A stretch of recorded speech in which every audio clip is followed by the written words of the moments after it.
મહારાષ્ટ્રમાં મરાઠા અનામત મામલે અંબાડ તાલુકામાં હિંસા ફાટી નીકળી હતી। હિંસા દરમિયાન પ્રદર્શનકારીઓએ રાજ્ય પરિવહનની બસની આગ ચાંપી દીધી હતી।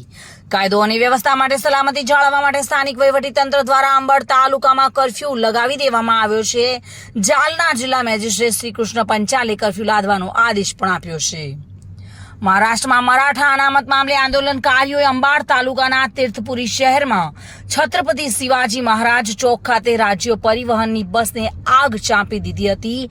આ પછી મહારાષ્ટ્ર રાજ્ય માર્ગ ટ્રાન્સપોર્ટ કોર્પોરેશને પોલીસમાં ફરિયાદ નોંધાવી અને જાલનામાં બસ સેવા રોકી દીધી છે।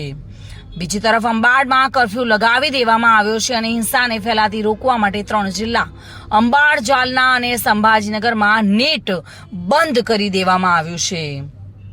ત્યારબાદ ગામમાં ભારે પોલીસ બંદોબસ્ત ગોઠવી દેવામાં આવ્યો હતો અને મરાઠા આંદોલનકારીઓ પણ મોટી સંખ્યામાં પહોંચવા લાગ્યા છે। જાલના જિલ્લામાં વધી રહેલા તણાવને જોતા જિલ્લા મેજિસ્ટ્રેટે કલમ 144 લાગુ કરી છે। લોકોના એકસાથે ભેગા થવા પર પ્રતિબંધ લાદવામાં આવ્યો છે। Reena Parmar, today news, Gujarati.